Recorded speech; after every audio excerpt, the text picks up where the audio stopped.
લિંબાયત પોલીસની અલગ અલગ ટીમો બનાવી હ્યુમન સોર્સ અને સીસીટીવી ફૂટેજને આધારે મહિલાની ઓળખ મેળવવા ચક્કો ગતિમાન કર્યા હતા. દરમિયાન ગુનાનો ભેદ ઉકેલી કાઢવામાં લિંબાયત પોલીસને સફળતા મળી હતી. લિંબાયત પોલીસે હત્યાના આ ગુનામાં 68 વર્ષીય ગોરખ કુટ્ટોને મહાલદેલી ધરપકડ કરી હતી. આરોપીની પૂછપરછમાં ચોંકાવનારી બાબત સામે આવી હતી, જે સાંભળીને પોલીસ પણ ચોંકી ઉઠી હતી. આરોપીએ પોલીસને જણાવ્યું હતું કે મૃતક મહિલાનું નામ હીરાબાઈ છે અને તે મૂળ મહારાષ્ટ્રની વતની હતી. ઘટના અગાઉ તે મહારાષ્ટ્રથી સુરત તેને મળવા આવી હતી. બંને વચ્ચે રૂપિયાને લઈને માથાકૂટ થઈ હતી. પોતે કાયમી તેને રૂપિયા આપતો હતો, પરંતુ આ વખતે 50,000 રૂપિયાની માંગણી કરી હતી. આટલા રૂપિયા આપવામાં પોતે અસમર્થ હોવાથી માથાકૂટ ઝઘડામાં પરિણામી હતો, જે બાદ ઉશ્કેરાઈ જઈ સળિયા વડે તેના માથાના અને મોઢા પર ઘા ઝીકી મોતને ઘાટ ઉતારી દીધી હતી. મૃતદેહને રફે દફે કરવા નીલગિરી મેદાનમાં ફેંકી ફરાર થઈ ગયો હતો. છેલ્લા 20 વર્ષથી ચાલી આવતા પ્રેમનો અંત કરુણ અંજામ આવ્યો હતો. પરમ દિવસે સવારના સમયમાં લિંબાયત પોલીસ સ્ટેશન વિસ્તારમાં નીલગિરી ગ્રાઉન્ડમાં એક ડેડ બોડી મળી આવી હતી. આ ડેડ બોડી એક મહિલાની હતી.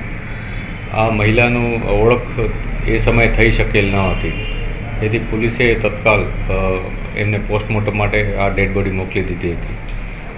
પોસ્ટમોર્ટમમાં ખ્યાલ આવ્યો હતો કે એમનું મૃત્યુ નિપજાવવામાં આવ્યું છે. જે અનુસંધાને પોલીસે એ સમયે કોઈ પણ એમના ઓળખ થયેલ ન હોવાથી અને એમના કોઈ પણ રિલેટિવ કે કોઈ પણ વ્યક્તિ નજીકના કોઈ હાજર ન હોવાથી પોલીસે સરકાર તરફે ફરિયાદ દાખલ કરી હતી અને ત્યારબાદ અલગ અલગ ટીમો બનાવવામાં આવી હતી. આ ટીમોમાં સ્થાનિક પોલીસ સ્ટેશનની ટીમ ઉપરાંત શહેર ક્રાઇમ બ્રાન્ચની ટીમમાં પણ સામેલ હતી. આ બધી ટીમોએ ટેકનિકલ સર્વેલન્સ, સીસીટીવી ફૂટેજીસ અને ખાનગી બાતમીદારો મારફતે જુદી જુદી જગ્યાએથી ઇન્ફોર્મેશન કઢાવવાની શરૂઆત કરી હતી.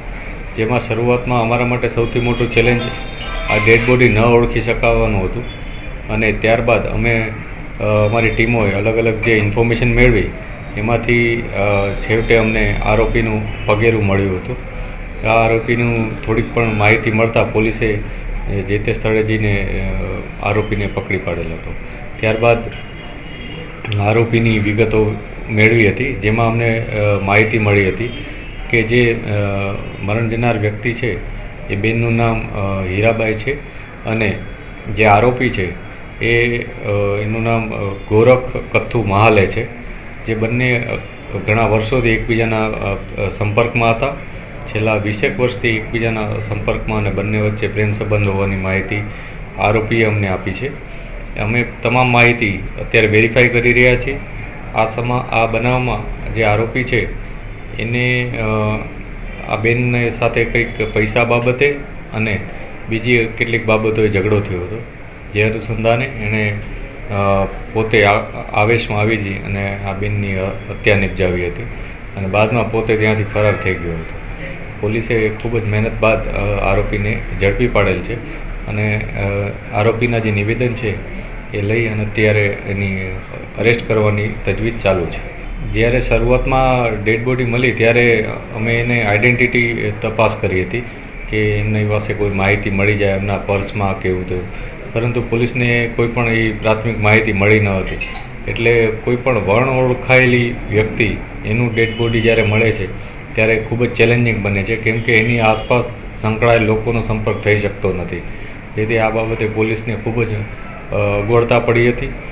આ બાબતે પોલીસે ખૂબ જ ઊંડાણપૂર્વક તપાસ શરૂ કરી હતી, જેથી આ જુદી જુદી ટીમોએ ટેકનિકલ અને હ્યુમન રિસોર્સ બંને મારફતે એકસાથે ખૂબ જ વધારે પ્રમાણમાં માહિતી ભેગી કરી અને કામગીરી કરી હતી.